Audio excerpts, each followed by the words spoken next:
Hello बच्चों, क्या हाल चाल। एक और 15 मिनट रिवीजन सेशन में आप सभी लोगों का स्वागत है। आज का टॉपिक क्या है बेटा? स्पर्मेटोजेनेसिस। स्पर्मेटोजेनेसिस का आज डिस्कशन होने वाला है। मैंने प्रीवियस लेक्चर्स भी लेके रखे हैं। सारे इंपॉर्टेंट टॉपिक्स पे अपने लेक्चर्स चालू हो गए, तो इस सीरीज को फॉलो करना ना भूलना। क्या है आज का टॉपिक? देखते हैं। शांति से स्लो स्लो करके रिवीजन करेंगे। पहले से ही पढ़ के आना, टॉपिक को एनसीईआरटी से पढ़ लिया तो भी चलेगा। स्पर्मेटोजेनेसिस क्या है बेटा? फॉर्मेशन ऑफ स्पर्म्स है।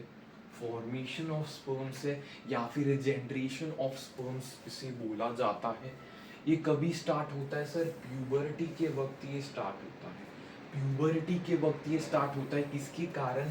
क्योंकि जीएनआरएच, गोनाडोट्रोपिन रिलीजिंग हार्मोन की मात्रा इतनी बढ़ जाती है कि वो स्पर्मेटोजेनेसिस को इंड्यूस करता है। स्पर्मेटोजेनेसिस को इंड्यूस करता है और ये स्पर्मेटोजेनेसिस ओल्ड एज में भी चल सकता है। ओल्ड एज में भी ये लास्ट कर सकता है। प्यूबर्टी के वक्त स्टार्ट होता है और ओल्ड एज तक लास्ट कर सकता है। ठीक है सर, यहाँ पे आ जाते हैं। दो पोर्शंस में मैंने इस बोर्ड को तोड़ा है। यहाँ पे अपन हार्मोनल कंट्रोल देखेंगे और यहाँ पे मेन देखने वाले हैं। तो यहाँ पे मैंने क्या मार्क किया? स्पर्मेटोगोनिया। गोनिया यानी कि ये पेरेंट सेल्स है। पेरेंट सेल्स की प्लॉइडी क्या होगी सर? 2n होगी। 2n होगी। 2n प्लॉइडी होगी। डिप्लॉइड सेल है, 2n प्लॉइडी होगी। माइटोसिस ये करेगा सर। माइटोसिस क्या है? इक्वेशनल डिवीजन ये करेगा। इक्वेशनल डिवीजन करके अपना नंबर बढ़ाता है। पहले नंबर बढ़ाता है तो उसमें से एक को चुन लेते हैं। इस लाल वाले को मैंने चुन लिया, ये मुझे पसंद आया, मैंने चुन लिया।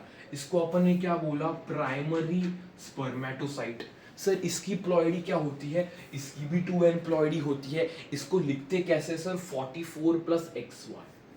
एक्स वाई आता है। मेल रहा तो एक्स वाई का टर्म आएगा, सेक्स क्रोमोसोम्स एक्स वाई हो गए।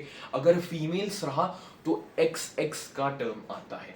तो यहाँ पे मैंने एक्स वाई लिखा है, क्लियर है। फिर इसके बाद ये मियोसिस 1 करेगा, M1 लिख रहा हूं मैं। मियोसिस 1 ये शो करेगा।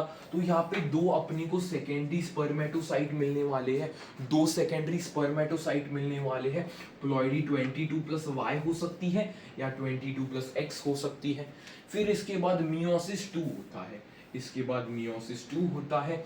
यहाँ पे चार अपने को सेल्स देखने को मिलने वाले हैं। चार हैप्लॉइड सेल्स देखने को मिलने वाले हैं, जिसको अपन सिंपली स्पर्मेटिड्स बोलेंगे। स्पर्मेटिड्स बोलेंगे। इसमें भी 22 plus X, 22 plus X, 22 plus Y, 22 plus Y, 50-50% probability होती है। किन 50% स्पर्म्स एक्स से बने हुए होते हैं, 50% स्पर्म्स वाई से बने हुए होते हैं। तो ये स्पर्म्स बनते कैसे? तो यहाँ पे इनका डिफरेंशिएशन होता है। इस डिफरेंशिएशन को प्रोसेस को अपन क्या बोलते हैं? Spermiogenesis. The process of formation of sperms from the spermatids is called spermiogenesis. तो यहाँ पे स्पर्म्स का निर्माण हो जाता है। स्पर्म्स मोटाइल होते हैं, यहाँ पे टेल देखने को मिलती है। स्पर्मेटोजोआ, स्पर्मेटोजोआ भी इसको बोल सकते हैं या फिर स्पर्म्स भी बोल सकते हैं। इस साइड का रिवाइज करवा लेते हैं। इस साइड में क्या हुआ सर? स्पर्मेटोगोनिया जो प्रेजेंट पेरेंट सेल्स हैं, पेरेंट सेल्स है वो माइटोटिकली डिवाइड करेंगे। माइटोटिकली डिवाइड करके अपना नंबर बढ़ाते हैं। उसमें से मैंने चुन लिया जो मुझे पसंद आया, उसको मैंने बोला प्राइमरी स्पर्मेटोसाइट। उसकी प्लॉइडी पूछ ली तो 2n होती है। और अगर नंबर में पूछ लिया तो 44 प्लस XY बोल दूंगे, क्योंकि मेल्स में XY होता है। फिर मियोसिस 1 हो गई, दो सेकेंडरी स्पर्मेटोसाइट मिल गए।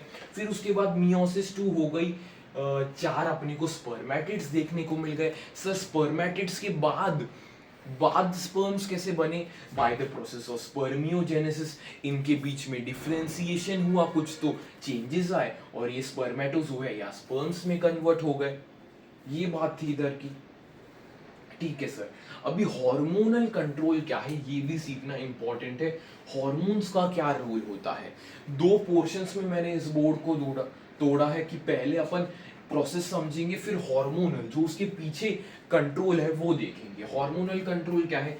जीएनआरएच जैसे मैंने बोला गोनाडोट्रोफिन रिलीजिंग हार्मोन जो हाइपोथैलेमस में बैठा हुआ है। पहले समझ लेना हाइपोथैलेमस, इसके भी ऊपर आता है हाइपोथैलेमस जो मैंने मेंशन नहीं किया, पहले हाइपोथैलेमस फिर उसके बाद जीएनआरएच जो हाइपोथैलेमस से रिलीज करता है गोनाडोट्रोफिन रिलीजिंग हार्मोन, वो एक्ट करेगा अपनी एंटीरियर पिट्यूटरी को। एंटीरियर पिट्यूटरी को वो सिग्नल करेगा कि भाई एलएच सिक्रीट कर या एफएसएच दोनों सिक्रीट कर। सर एलएच का फुल फॉर्म क्या है लिख नहीं पाया मैं, लेकिन फुल फॉर्म है इसका ल्यूटिनाइजिंग हार्मोन। एफएसएच का फुल फॉर्म क्या है फॉलिकल स्टिम्युलेटिंग हार्मोन। तो ल्यूटिनाइजिंग हार्मोन लीडिंग सेल्स पे या इंटरस्टिशियल सेल्स पे एक्ट करेगा और ये बोलेगा सर एंड्रोजन सिक्रीट करना। एंड्रोजन्स बोला है तो मेनली टेस्टोस्टेरोन सिक्रीट करेगा जो स्पर्मेटोजेनेसिस में अपनी मदद करने वाला है, स्पर्मेटोजेनेसिस में मदद करने वाला है। ये हो गया एलएच का काम, ल्यूटिनाइजिंग हार्मोन का काम। फिर उसके बाद आता है एफएसएच। एफएसएच सर्टोली सेल्स पे काम करता है। सर्टोली सेल्स को नर्स सेल्स या फिर सब्सटैंटिकुलर सेल्स भी बोला जाता है क्योंकि ये स्पर्मेटोगोनियम गोनिया की मदद करते हैं, उन्हें हेल्प करते हैं, इसलिए इन्हें सर्टोली सेल्स बोला जाता है।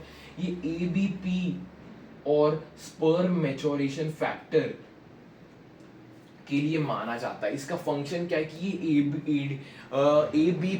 एबीपी क्या है sir androgen binding protein, androgen binding protein ये रिलीज करता है सर्टोली। एंड्रोजन बाइंडिंग प्रोटीन क्या करता है सर, ये इंक्रीज करता है एंड्रोजन्स की कॉन्सेंट्रेशन टेस्टिस में। ये क्या करेगा सिंपली एंड्रोजन्स की कॉन्सेंट्रेशन टेस्टिस में बढ़ाएगा ताकि स्पर्मेटोजेनेसिस अच्छे से हो पाए। स्पर्म मैच्योरेशन फैक्टर्स एसएमएफ ऐसे कुछ फैक्टर्स है जो स्पर्मियोजेनेसिस में मदद करते हैं, जो स्पर्मियोजेनेसिस में मदद करते हुए अपने को देखने वाले हैं। स्पर्मियोजेनेसिस माने स्पर्मेटिड्स का स्पर्म्स में कन्वर्ट होना, इसमें ये स्पर्म मैच्योरेशन फैक्टर मदद करने वाले हैं। ये हो गया हार्मोनल कंट्रोल। इसको फिर से रिवाइज कर लेते हैं। हाइपोथैलेमस ऊपर बैठा है, उसने बोला जीएनआरएच, उसने रिलीज किया जीएनआरएच।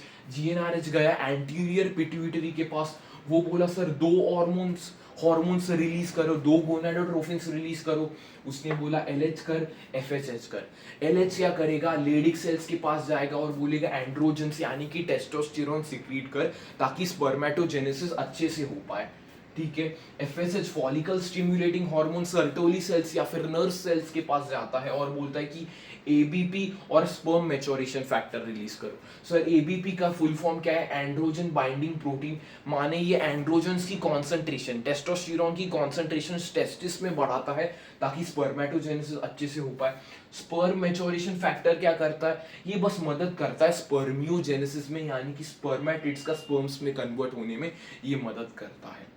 इसको ध्यान से स्क्रीनशॉट निकाल सकते हो या फिर इसको एक बार ब्लैंक पेज पे लिखने की कोशिश कर सकते हो क्योंकि दोनों चीज़ें यहाँ पे प्रोसेस और यहाँ पे हार्मोनल कंट्रोल दोनों चीज़ें एकदम इम्पॉर्टेंट होती है स्पर्मेटोजेनेसिस में।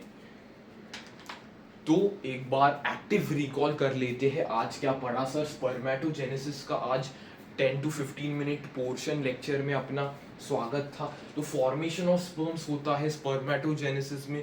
फॉर्मेशन ऑफ स्पर्म्स प्यूबर्टी के वक्त स्टार्ट होता है लेकिन ओल्डर मेल्स तक ओल्डर मेल्स में भी लास्ट कर सकता है, ये ओल्डर मेल्स में भी लास्ट कर सकता है। क्यों ये प्यूबर्टी में इनिशिएट होता है, क्योंकि हाई लेवल्स ऑफ गोनाडोट्रोपिन्स हो जाते हैं, तभी जीएनआरएच का लेवल ज़्यादा हो जाता है। पहले अपन ने इस साइड की बात की प्रोसेस कैसे होता है। तो स्पर्मेटोगोनिया यानी कि पेरेंट सेल है, 2n प्लॉइडी लेके बैठा है, वो माइटोटिकली अपने प्रोजेनिक नंबर बढ़ा रहा है। उसमें से मुझे पसंद आ गया सर ये वाला, इसको मैंने क्या बोला प्राइमरी स्पर्मेटोसाइट। इसकी प्लॉइडी क्या लिखी 2n प्लॉइडी है। तो इसमें क्या होगा 44 प्लस XY, बोला मैंने मेल्स में XY पाए जाते हैं। इसका मियोटिक डिवीजन 1 होगा, मियोटिक डिवीजन 1 होगा तो सेकेंडरी स्पर्मेटोसाइट्स कितने बने 2 बने। उसके बाद और एक मियोटिक डिवीजन 2 होगा। उसके बाद कितने मिले सर अपने को 4 स्पर्मेटिड्स मिले, 4 हैप्लॉइड स्पर्मेटिड्स मिले। उसके बाद स्पर्मेटिड्स का स्पर्म्स में कन्वर्जन, स्पर्मेटिड्स का स्पर्म्स में कन्वर्जन किस प्रोसेस से होता सर, स्पर्मियोजेनेसिस के प्रोसेस से होगा। ये भी नीट में सवाल आने के चांसेस बहुत है। सो सर ये अपन ने देख लिया। सर इसके पीछे का मैकेनिज्म क्या है, मैकेनिज्म हमें जरा बताओ। इसके पीछे कुछ नहीं, हार्मोनल कंट्रोल, हार्मोन्स का मैकेनिज्म है। हाइपोथैलेमस ने गोनाडोट्रोफिन रिलीजिंग हार्मोन रिलीज कर दिया और ये जाता है एंटीरियर पिट्यूटरी के पास। एंटीरियर पिट्यूटरी को बोलता है कि एलएच और एफएसएच रिलीज कर। एलएच जाता है लेडिक सेल्स के पास या फिर इंटरस्टिशियल सेल्स के पास और बोलता है कि एंड्रोजन सिक्रीट कर, मेनली टेस्टोस्टेरोन सिक्रीट कर, ताकि स्पर्मेटोजेनेसिस अच्छे से हो पाए। सर्टोली सेल्स के पास जाएगा एफएसएच, बोलेगा सर्टोली सेल्स को यार एबीपी रिलीज कर और स्पर्म मैच्योरेशन फैक्टर रिलीज कर।